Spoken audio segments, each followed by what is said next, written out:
If you spend any time in the manifestation, personal development, self-development space, then you probably heard someone say, you need to work on your self-concept. And if you're anything like me, you probably ask, okay, what does that actually mean? Because depending on who you ask, self-concept sounds like confidence, self-love, self-esteem, or thinking positively, or pretending you are already the person. And honestly, why do so many people believe that this one thing can completely change your relationship, your career, your entire life? And if it was true, I want to know why. Hey, I'm Shanique. Welcome to Her Internal Success, where we bridge neuroscience, identity shift, and intentional growth so becoming the woman that you know to be actually makes sense. Because my goal isn't to give you a whole list of to-dos and techniques, although there is places for that and I do bring it up. It is to help you understand yourself so deeply so that you naturally begin to make the right decision for change. And today's video is the most important foundation to everything else you'll see on this channel. Because if you don't understand self-concept, it's going to be really hard to understand why you keep repeating the same patterns that stop you from becoming who you are meant to be, or rob you from everything you've already worked towards. Here's a question for you. How come two people can be given the same exact opportunity and experience it completely differently? Think about a job interview. One woman walks in expecting that she'll do well. She speaks clearly, she speaks confidently, she naturally believes that she belongs there. And another woman walks into the same exact interview, same qualifications, same opportunities, same questions, but she's already convinced that she's probably going to mess up. She's apologizing before she needs to. She's overthinking answers while she's answering them. Nothing changed externally. The opportunity was exactly the same. It's important to realize success isn't only determined by the opportunity. It's also determined by the identity that someone brings to the opportunity. That is the essence of self-concept. So what is self-concept? Self-concept is the mental picture you consistently hold about who you believe yourself to be. Not who you wish you were, not who your vision board says you'll become, not who everyone else believes you are, who you believe you are,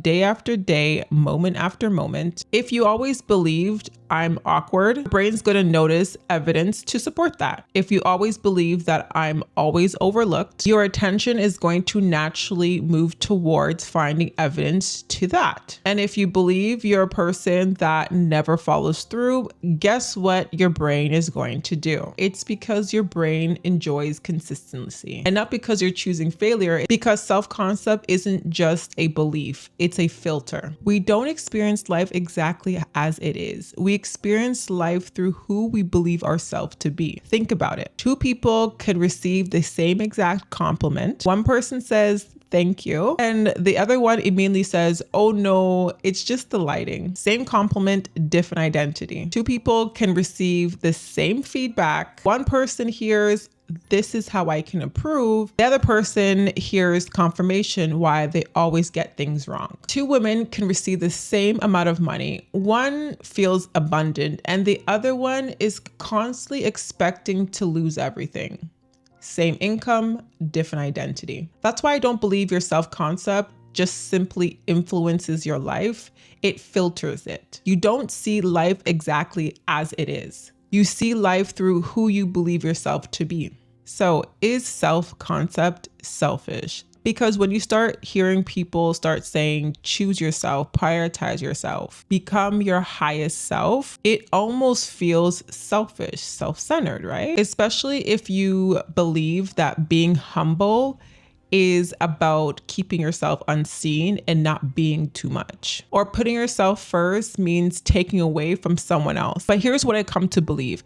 There is a big difference between self-centeredness and self-awareness. Self-centeredness says everything evolves around me. Self-awareness says I take responsibility of who I'm becoming. Those are two separate self-concepts. Working on your self-concept doesn't mean that you become better than anyone. It isn't about believing that you are better than anyone. It's believing that you are just as worthy as someone else. It's no longer defining yourself by your mistakes, your past, or someone else's opinion, or the role you've been playing your entire life.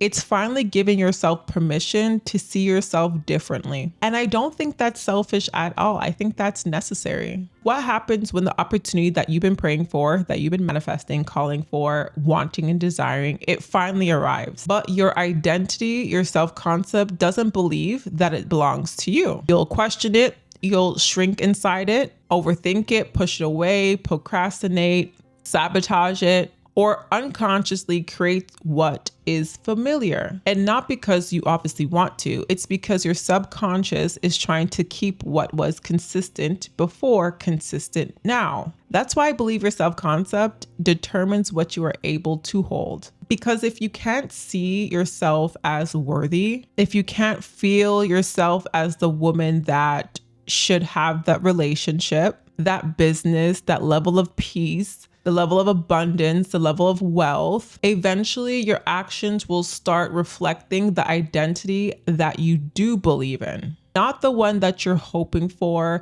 that you've watched tons of videos to bring in, not the one that you look at your Pinterest board all the time, the one that internally you truly still are consistently believing in. And that's why changing your self-concept isn't about pretending. It's about giving your mind and body a new experience that it begins recognizing that version as familiar. You are giving it new evidence, new references, the more it becomes familiar. That entire process is what I call embodiment. And you want to watch this video because I break down, if you're someone who's truly believes in the dreams that they want for themselves, and for some reason it's just not clicking, it's probably because you have the disconnect in embodying being her. And this video really breaks that down a lot more. If you're wondering, how do I then change my self-concept?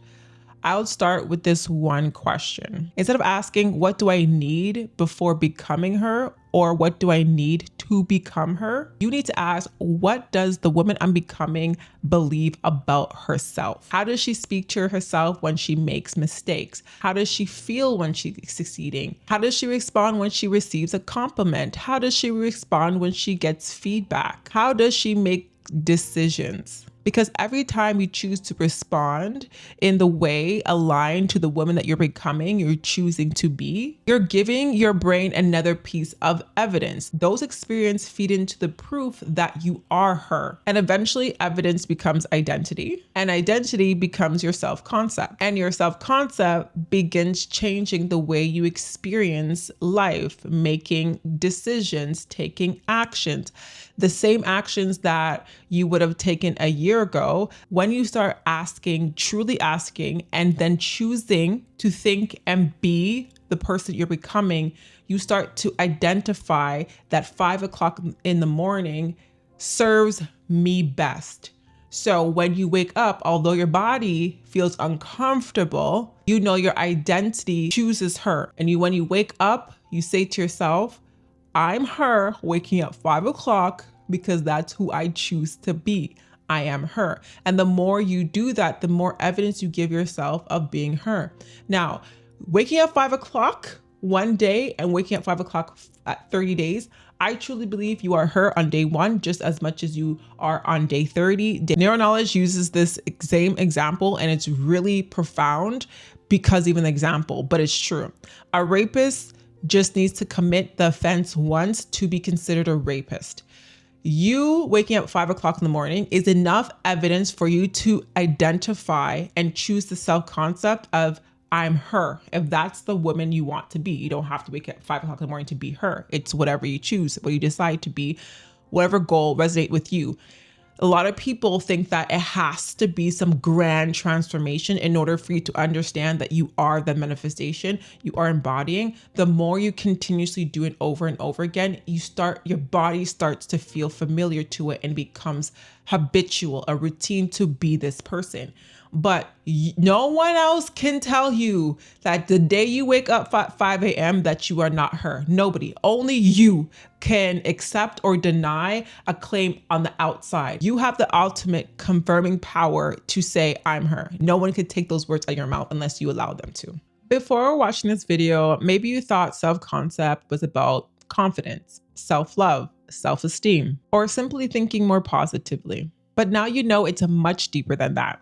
Your self-concept is the identity you've been unconsciously holding about yourself in the lens of how you interpret opportunities, relationships, success, failure, even your own potential. And if that identity doesn't believe that you're worthy for the life that you're asking for, you will forever struggle to hold on to it. And it's because your body and your mind is still trying to hold the consistency and stay consistent to the old version of you. But the beauty is that identity isn't permanent. Your brain can change, your patterns can change, the way you see yourself can change, which means the woman that you're becoming isn't something that needs to be created. She's someone that you need to start giving permission to now recognize with one thought, one decision, one embodiment action at a time. If this video helped you in any way, or if you want to add on to it, I love to see the conversations in the comments. I specifically chose the video for you to watch next. Until next time, I'm sending you love and even more strength. See you in my next video.